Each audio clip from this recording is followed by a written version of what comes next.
Sound check. Check it. Check. 1, 2. This is the 217 Recovery Podcast with Corey Winfield, Ryan Beckman, and Chris Goss. Yeah. Well, it's still Chris Goss. Yeah, that's not going to change. I still don't get it. No, I'm going to talk about that in just a minute. My name is Corey Winfield. Chris Goss, how you doing? And this is the 217 Recovery Podcast. I'm Ryan Beckman. I'm way over here. I'm little Ryan tonight. Ryan, calm down, man. We'll get to you in a minute. Take it easy. We'll get to you in a minute. Yeah, like I you got said. some things I want to talk about with little Ryan. Ryan. All right, Don't okay, you know? whatever. Use guys. All right. Yeah. Ryan, we'll get to you in just a minute, like Chris said. But yeah, I talked to Tyrone. You witnessed it. I did with my 2 eyes. I witnessed. I synced it, as I would say. The other day, I told you, I went to Tyrone and said, Tyrone, we need to cut a new one. He was like, I don't know how to say that MF's name. Yeah, I heard that part. And you didn't believe me. And then right in front of you, I said, hey, Tyrone, how about we get the microphone out and you cut some lines? Why don't we watch that Michigan football game? Yeah, well, and he got real interested. And first, he was like, this game over, it's done. Yeah. And it was done. It was over. Yeah, Michigan getting that ass kicked. And he just all of a sudden got interested in the game. Oh, look at this. Oh, this is horrible. Wow. I'm like, It went from horrible to let's watch it.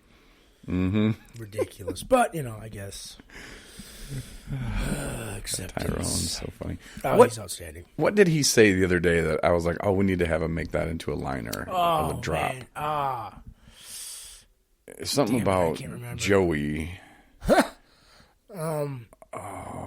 I don't remember, but we should have wrote it down because it was Tyrone. It was a Tyronism. And he was so dead serious, too. As a heart attack, as I would say. It was just like, it's something about being dumb is dumb. Judge of character. I don't know. It was. The dumb part was, I don't know. Like, It was, he might be up. I can can't. go grab him, but he might, God damn, I'm getting up to go, you guys. That That's what I would hear. I told you I sleep. Well, he probably isn't. He's probably in there. He's an aggressive toothbrusher. Oh, my gosh. Have you heard that when he hits the tongue? Oh, my gosh. Yes, that is. Sorry. But yeah, we did both look at each other and go, yeah, that's shirt worthy, t-shirt worthy. And speaking of t-shirt worthy, just wearing my hoodie that was a gift. I've already got 2 people wanting hoodies. Yeah, they're pretty sweet looking. Our logo is pretty bomb. Things are changing. Things are progressing. Just different logos, different sayings like sexual relationships. Oh, I could have had you hit it, but Yeah. sometimes it just sounds better coming from the the cat's mouth. Oops. yeah. But the sayings are on there. Awesome design, different colors, different schemes, different everything about them. Spot on. This guy was just like, man, how much for one of those? I said donations are accepted, and or however you want to go about it. So, email Corey and let him know what your style, your flavor, your color is. Yeah. And get that stuff sent out. We got Tyrone working in the shop or the package department. The package department. I just got a message on Facebook Instant Messenger, and someone said, hey, I'm going to send you $40. I want a hoodie. Huh. Okay, let's make that happen. There you go. And, we'll do shout-outs later. It is Thursday. We do shout-outs on heavens, Thursdays. I better get so my sheet of paper out. I got 3 of them. But 3 could be really 20. You'll understand when we get to that part shout-out of list? the show. Well, oops, I thought that was turned down. Apologize. But we'll check in with Ryan here in a couple minutes, too. But yeah. there were some things I was kind of writing down. And I want to start it off with, and I maybe I'm saying this wrong, but it's called what did she say? Why are you wet toweling him? It was wet toweling, wasn't it? I don't know. Yeah, I think it was wet toweling. I was like looking at her like I played it off like I knew what the hell that even meant. I had no idea what that meant. Sometimes when we hear Tyrone talk, we just play off like what he's saying. Like I have no idea what she just said. What just came out of his mouth? I don't know. Just keep smiling and nodding. Mm-hmm. Yep, Tyrone. Just start laughing. Laugh back with him. But no, she said I was wet toweling him. What happened was I was at a meeting today, and there was a guy in from, I don't know, the the guy who does district meetings for AA, and he was there, and he was saying, hey, this is the kind of stuff we're trying to lead AA into. I brought you the new rules and whatever, and blah, blah, blah. Rules? Yeah, or guidelines. I don't know. I was kind of half paying attention. And then he said that he started talking about people going to treatment. And when they get out of treatment, they don't have anywhere to go and this and that. So I started paying attention a little closer. And I was like, wait a minute, because, living sober living and being a co-manager of sober living house is something that, okay, yeah, I understand. I've been to rehab. I know what it's like.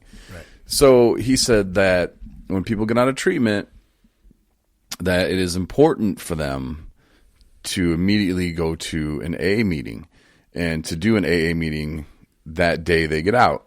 And you did that, Chris. Yeah, this time. Yeah. And I don't think I did the day I got out. But you went to sober living. Yeah, like the next week. Oh, yeah, I forgot. We did take the bus ride home. Yeah. And when I got home, I didn't go to a meeting that day. So, I don't know. But he said that for the people that go to a meeting, the first day they get out of treatment, blank % of them make it the whole year. Am I supposed to guess this blank percentage? Yes, Chris. Yeah, okay. Blank percentage. Let's see. 60%? Oh, hey, Tyrone. Tyrone's just coming in here. Got a question for you. Can I ask you something real quick? Yes, sir. All right. So I was in a meeting today, and a guy said that when people get out of rehab, if they go to a meeting that first day they get out of rehab, a certain % will make it to 1 year sober. What % would that be? I would say 20%. 20%. I said 60. Chris Ghost said 60. Ghost, right. You're both wrong. Okay. But, I mean, there's, lots of other, Is 98% of that you could have guessed besides the two that you did? But did he say above my guess? Yes. So he probably said like 95%. Close. 85%. Okay. And being in a sober living house, watching guys get out and go to, I don't know. I had a real problem with his numbers. So, of course, when it was my turn to speak, I had to immediately say, yeah, that's cool that you care about people, and that, because he passed this thing around, which I put my name on, because I will help people if they need a ride or if they need, help with this or that. I can definitely help somebody else. So I put my name on the list. Like, hey, call me and one other person in this whole meeting of like 20 people. Right. So it's not like I'm just bashing this guy. I'm just like, hey, man, that's cool what you're doing. I'm not buying your numbers. I'm not sure where you got them from, but it's good what you're doing. Wet toweling. Yeah, and then I get told I was wet toweling that guy, which Tyrone, do you know what that means? No. Well, we're gonna figure it out. I think wet toweling is like giving them the business. Yeah, that's funny. You out of here, Tyrone. sidebar, Did you need something, Tyrone? Did you need something? Who is? Okay. Right now? What was the saying you said the other night? I know you'll have a hard time remembering it. Okay, that's what I thought. No, you said we were talking about J Dog, and you said something. You know who J Dog is? Joey. Oh, yeah. Okay, yeah. I still. What'd you say? What did you say? Well, how about that refrigerator? I don't remember. Neither. Well. Forgot. We'll hear it again sometime. Yes, thank you, Tyrone. Thanks, and Thanks for passing that along. Thanks for giving us your guess. Yep, I knew you'd be on the show tonight. Got him. Suckered him in. Dialed him in. He can't stay away. Right. So, 85%, man. Make it to the first year.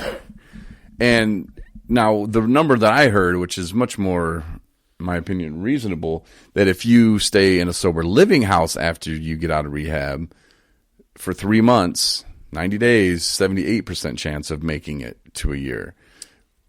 That I can buy, because, going into a sober living house, there's rules. You're surrounded by other people that are doing it and other people who aren't doing it. And I think the camaraderie and being a part of something, being a part of a house, like we're a little community in here. We're a community that lived on an island. Yeah.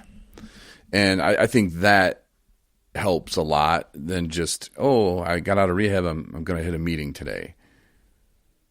Now I'm got 85% chance to make it. See, that I guess that's where I'm having a hard time with the math on that. Let me throw out some things. Because I used to say I was in 5 rehabs this year. It was 5 rehabs last year. Yeah. Got out, didn't go to a sober living house. Relapsed. Got out, went to a sober living house. Relapsed.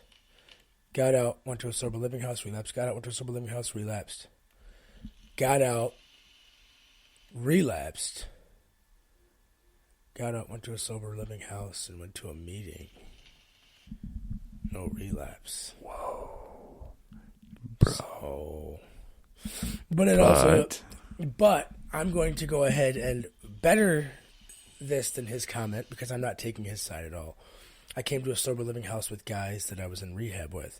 I came to a sober living house. There was a guy that I met in rehab that expressed to me, go to a sober living house and stay up here. Go get out and do the damn doing the deal, if you know what I mean. Do things that you didn't do this time. Stay away from Battle Creek. So, and I can maybe say that, we just got back from a meeting. Mm-hmm. Meetings help, kind of like I mentioned in the meeting a little bit, but like, I give suggestions to people only because this time I have put the suggestions that were given to me in action. So, I believe the only numbers that really hold water to me are, I forgot the number now. If there's 10 of us in a room, we all go out. There's a bunch of us in a room. Out of all this in a room, 50 people, 10 of us are going to die. Mm-hmm. And those are the numbers that hold water with me. Because some people get out and don't even go to meetings. They stay sober. Some people leave rehab together in a relationship and they're still good. So, sometimes people throw numbers together to make it look better. Yeah.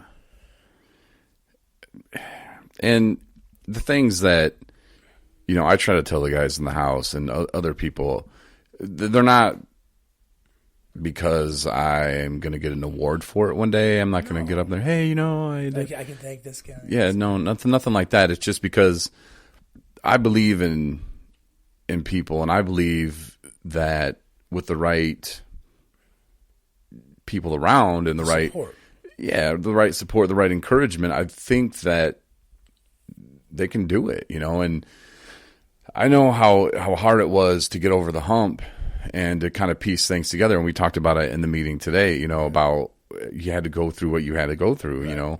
Those things that I went through, I had to go through them each time, man. People told me, my mom told me, counselors, numerous, like they stopped, like the counselors in Benton Harbor at Riverwood were like, you're going to mess up my numbers, man. Like, yeah. I don't want to be your therapist, man. 'Cause I got a success rate here, and you are going to bring it down because you don't make it. We've seen this. You've been through our IOP program, the 48 sessions. Then you came back, halved it, then came back again. What are we going to do? And you say what that therapist said. What are we going to do? And what is it you're going to do? Yeah. What did you do different this time? But it took everything it took for me to learn, each time. And, I was telling, I think it was Ryan, I was telling him this the other day that I have quite the track record, and when I first started the 217 recovery and we started the podcast, I was kind of worried. I'm like, oh, we got 3 months clean.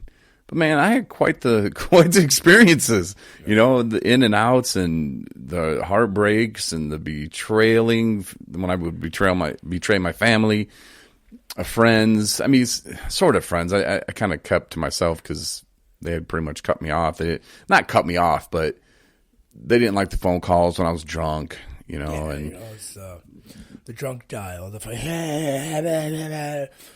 Can you help me out? Can you? Yeah, it's like I got a letter from a friend today